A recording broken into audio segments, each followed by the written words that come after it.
You want to hear a funny story? I don't know why I asked. It isn't as if you can respond. I'm telling you the story anyway. Back in November 2017, like 10 months ago, like the week the first pictures of the cast of Fantastic Beasts were released, I was just on Twitter because that's how I spend most of my time. And someone sent me a link to this article by Digital Spy, 7 amazing things we learned from the big Fantastic Beasts reveal, which talks about the then new Maledictus girl, and to quote it, her character description suggests she's cursed to eventually turn into a beast for good. Could that be a snake? And could that snake possibly turn out to be Nagini? Anyway, I read it and thought, you're grasping at straws there. Someone who might be a snake and therefore they're Nagini. Like, you can't just jump from A to Z. Long story short, I made the choice not to make a video on it. Then in the next 10 months from there, this small theory has become a huge theory with truckloads of evidence and has been confirmed to be true in the latest trailer for Fantastic Beasts, The Crimes of Grindelwald. It's fine. I'm fine. Can we just get on with the video?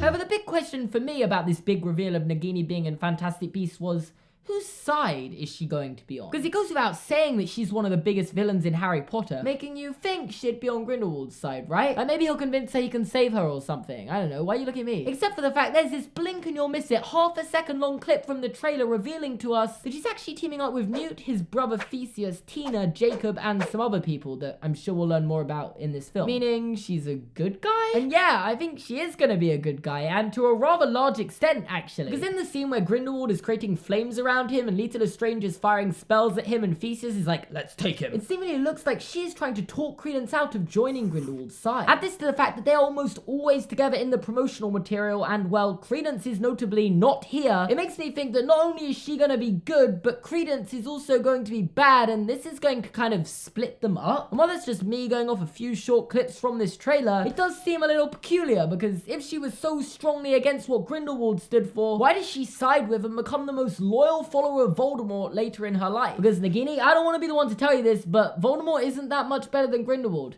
I'd actually say he's a lot worse. And while I don't doubt this is going to be a hugely important plot point in the Fantastic Beasts films, I think I've worked it out today, so let's get into it. According to Pottermore's Everything You Need to Know About Nagini article, we're made aware that a Maledictus is a carrier of a blood curse which will ultimately destine them to transform permanently into a beast. And as shown through the trailer, Nagini is a human who becomes a snake. We don't know the specific date of when she permanently becomes a snake or when she first meets Voldemort, but for the latter, there are some implications here and there in the books giving us hints. Like for example, there's no mention of Voldemort ever having a snake in his first rise to power. And when Nagini attacks Arthur Weasley, seemingly nobody other than maybe Dumbledore seems to make the connection between Voldemort and the giant snake attack. Like, you'd think if he had Nagini in the first Wizarding War, people might be more suspicious that he may have returned after this attack, but no. Nothing. Not even Mr. Weasley was like, that kind of looked like Voldemort's infamous snake, you know? It didn't raise any suspicion, and add this to the fact that no one even mentioned Voldemort had a snake until its appearance in the Goblet of Fire, makes me think he didn't have Nagini the first time. Meaning he presumably met Nagini when he was hiding in the forest in Albania before the Goblet of Fire. And talking about the Goblet of Fire, there's actually a line in it that subtly confirms this idea. Because when Voldemort was telling the Death Eaters about how he survived for 14 years after that fateful night at Godric's Hollow, he says, "Only one power remained to me. I could possess the bodies of others, but I dared not go where other humans were plentiful, for I knew the auras were still abroad and searching for me. I sometimes inhabited animals, snakes of course being my preference, but I was little better off inside of them than as a pure spirit, for their bodies were ill-adapted to perform magic." And this is really interesting because it's the only time Voldemort references interacting with any animals or wildlife of any kind, other than when he's a child. I can speak to snakes too. They find me. Whisper things.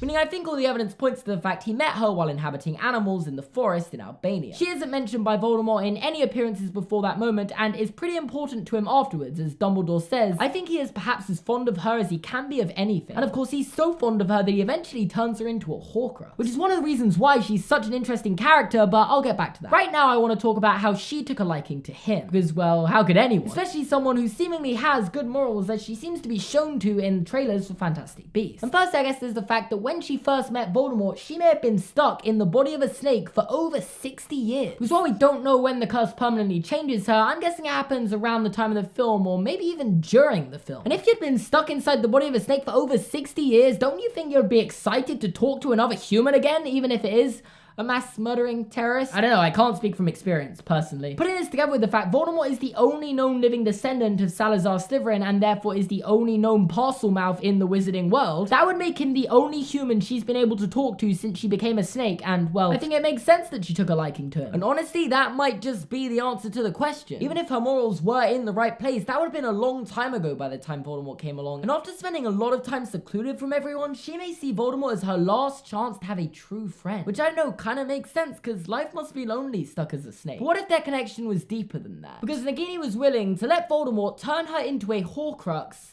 and even let him control her sometimes. Like, there's being friends with someone, and then there's letting them store their soul inside you. Again, I can't talk from personal experience, but it seems like a pretty big commitment to make. And quite frankly, the action of turning Nagini into a Horcrux is something J.K. Rowling gets criticized about, because it's stupid. As a wise man once said, if you're trying to be immortal, maybe don't put your soul into something mortal. And yeah, this unnamed wise man called Ben Carlin is completely right. Why would Voldemort put his soul that he wants to preserve forever in a snake that's going to die at some point or another? Except, what if Nagini is immortal? What if the Maledictus curse, causing one to become a beast, turns them into a beast eternally? Before you say I'm crazy, just hear me out, because this doesn't go against the definitions of a Maledictus at all. And it actually helps explain why Nagini survives so long as a snake. Because according to my in-depth knowledge and research on vipers, they don't usually live longer than 20 years, and well, Nagini's been living as one for like 60 years by the time of Harry Potter. But okay, technically Peter Pettigrew survived 13 years as a rat, so this evidence is by no means perfect. But the idea of Nagini being immortal would explain why Voldemort was so fond of her. Because there's nothing Voldemort feared more than death, and well, if there was someone he was going to be fond of, it would be someone who's achieved immortality, right? And well, he never met Nicholas Flamel to my knowledge. He did try to steal his stone though. You should check that out by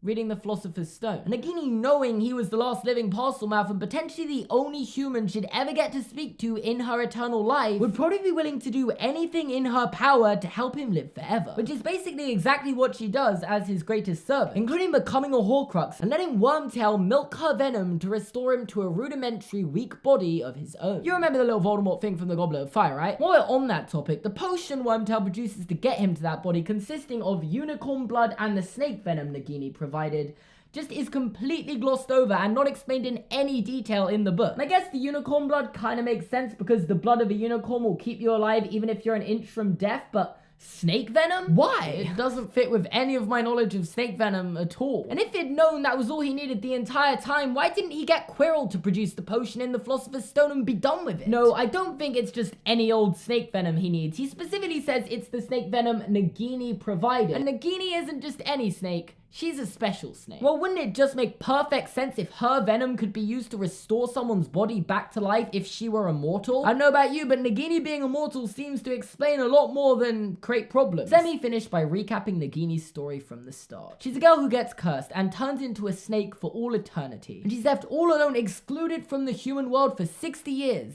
Until she meets Voldemort, who was at the time a weak wandering spirit since his host had been killed and was possessing animals as a way of living. They both take interest in each other because of their immortality, and Voldemort very smartly turns her into a Horcrux. Because to an outsider looking in, no one's stupid enough to put their soul in something mortal, except Nagini isn't mortal and it's genius. Through the use of her venom and unicorn blood, a potion is concocted to help Voldemort come back to life. All they needed to both achieve immortality together was kill Harry Potter, and they both did everything in their power to do so, but failed, as Neville killed Nagini and Harry killed Voldemort. And that's the story of Nagini and Voldemort, according to my theory at least. And just to top it all off, when asked about how long she's been keeping the secret about Nagini, J.K. Rowling said 20 years. And the first book where Voldemort's said to be in Albania is The Chamber of Secrets, where it said he fled after the events of the Philosopher's Stone, where according to Dumbledore, my sources tell me he is currently in hiding in the forests of Albania, which was released, wait for it,